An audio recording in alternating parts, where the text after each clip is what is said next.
땡아.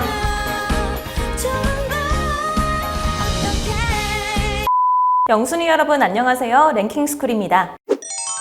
올해 6월 1일이 무슨 날인지 아시는 분 계신가요? 바로 대한민국 전역에서 지방선거가 실시되는 날이라고 하죠. 설마 이날 쉬는 날이니까 놀러 가야지 하고 생각하셨나요? 지방선거란 지방자치의 목적을 위해 지방자치단체의 구성원, 즉 자치단체장과 지방의원, 교육감을 선출하는 선거입니다. 선거를 통해 선출된 이들은 도서관이나 운동장과 같은 지역민의 생활에 직접적으로 영향을 미치는 사업들을 결정하게 되는데, 이를 위해 쓸 수 있는 예산만 해도 288조 3023억 원에 달한다고 하니 얼마나 중요한 날인지 아시겠죠? 그런데 이토록 중요한 지방선거, 투표하러 가기 전에 몇 가지 알아두셔야 할 것들이 있다고 합니다. 오늘은 지방선거 전에 꼭 알아야 할 특이점 탑5에 대해서 알아볼게요. 5위, 투표용지가 7장이 넘는다고? 재작년 치러진 제21대 국회의원 선거에서는 무려 48.1cm에 달하는 역대 최장 길이의 투표용지가 나와 화제가 되었었죠. 곧 실시될 지방선거의 투표용지에도 특이한 점이 한 가지 있습니다. 지방선거 투표소에서는 몇몇 지역을 제외하고는 대부분 7장의 투표용지를 받게 되는데요. 도지사, 교육감을 비롯한 후보와 비례대표가 속해 있는 정당까지 뽑아야 하기 때문이죠. 이렇게 많은 투표용지는 투표 방식에 따라 배부되는 방식이 다른데, 5월 27일부터 5월 28일까지 진행되는 사전투표의 경우에는 신분증을 확인한 후 한 번에 모든 투표용지를 전부 지급받게 됩니다. 반면 6월 1일 선거일에는 신분증을 확인한 후 1차로 투표용지를 받아 투표한 뒤 2차로 나머지 투표용지를 받게 되는데요. 종종 1차 투표만 마치고 투표소를 떠나시려는 분들도 나온다고 하니 이번 기회에 꼭 여러 장이라는 점 파악하셔서 선거에 풀참여 해야겠죠? 그나저나 이렇게 투표지가 많으면 개표하시는 분들도 엄청 고생하시겠네요. 4위,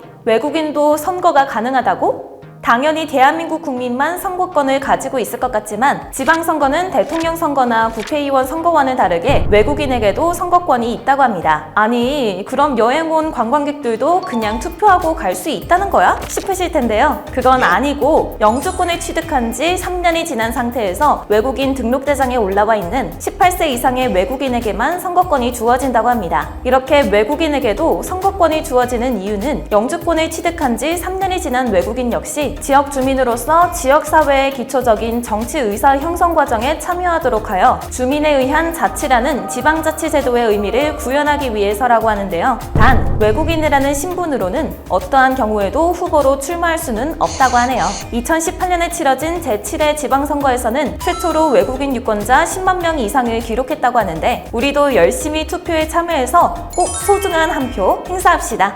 3위, 당선자가 5명까지 나올 수 있다고? 선거는 그야말로 승자가 모든 것을 가져가는 승자 독식 그 자체의 세계입니다. 아무리 많은 지지율을 받더라도 2위를 한다면 아무런 소용이 없는데요. 하지만 지방선거의 기초의원 선거의 경우에는 예외라고 하죠. 선거구당 2명에서 4명까지 선출할 수 있는 중선거구제가 적용되어 있기 때문에 당선자가 2명, 3명 나오는 게 가능하다고 합니다.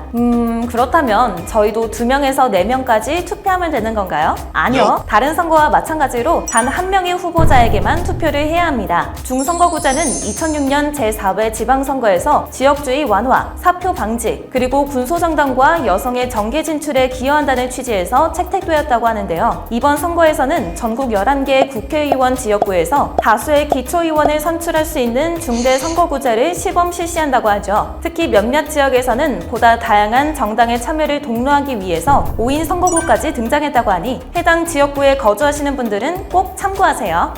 2위, 투표용지에 이름만 적혀 있다고? 후보자들의 공약을 꼼꼼하게 읽어보는 것도 물론 중요하겠지만, 바쁘게 일상을 살아가다 보면 좀처럼 시간이 나지 않아 후보자들의 정당만 보고 투표를 하는 경우가 많죠. 그런데 어라? 받아든 투표용지에 이름만 세로로 나란히 적혀 있습니다. 이 특이한 투표용지는 바로 교육감 투표용지인데요. 교육의 정치 중립성을 지키기 위해 교육감 선거는 모든 후보가 소속 정당 없이 선거를 치르기 때문이죠. 또한 후보자가 배치된 순서를 정당으로 오해하는 것을 막아 선거 공정성을 높이기 위해 선거구에 따라 이름 순서를 바꾸고 있다고 합니다. 만약 이 사실을 모르고 자신이 지지하는 정당의 번호대로 교육감 투표를 하게 된다면 내가 원하지 않았던 후보를 뽑게 되는 불상사가 벌어질 수도 있으니 교육감 후보의 공약만큼은 꼼꼼히 확인하고 가는 게 좋겠습니다. 교육은 백년 지대계라는 말도 있듯이 그 중요성이 어마어마하니까요. 1위, 한 표 차이로 운명이 갈린다고? 지방선거 날이 되면 에이 대통령 선거도 아닌데 모처럼의 휴일이니 어디 놀러나 가야겠다 하시는 분들이 참 많죠. 주변에서 투표를 독려해도 내 한 표로 뭐가 달라지진 않을 것 같다는 생각에 무시하는 경우도 있습니다. 하지만 정말 그렇게 포기한 한 표가 그야말로 선거를 뒤집어 버린 적이 있다는 사실 알고 계셨나요? 2008년 고성 군수의 군수직 상실로 인해 치러진 재보궐선거, 군수 후보로 출마한 무소속 황종국 후보와 무소속 윤승근 후보의 치열한 경합은 모든 표를 개표할 때까지 이어졌는데요. 오랜 개표 끝에 나온 결과는 놀랍게도 각각 4,597표 대 4,597표, 동수를 기록한 두 후보의 초접전은 새벽까지 이어진 재검표 끝에 결론이 났는데요. 윤 후보 측 유효표 1개가 무효표로 처리되며 결국 딱 한 표 차이로 황종국 후보가 당선될 수 있었다고 합니다. 기초단체장 선거 사상 최다 득표자가 2인이 나와 재검표를 실시한 것은 이때가 처음이었다고 하는데요. 이 선거 이후 한 표 한 표의 의미가 뼈에 사무치게 다가왔다며 절치부심한 윤승근 후보는 마침내 2014년 고성 군수에 당선되며 그 패배가 국민들의 이야기에 더욱 귀 기울이는 계기가 되었다는 후기를 전하기도 했습니다. 이 한 번뿐만이 아니라 지방선거에서 딱 한 표 차이로 운명이 갈린 경우는 더 있는데요. 두 후보가 동의 득표를 얻어 결국 연장자가 당선된 경우도 총 7번이나 된다고 하니 우리의 한 표가 얼마나 소중한지 다시금 깨닫게 되는 것 같습니다. 이번 6월 1일에 있을 지방선거에서도 어떤 드라마 같은 상황이 펼쳐질지 모르니 우리 놀러 가더라도 투표는 꼭 하고 놀러 가자고요.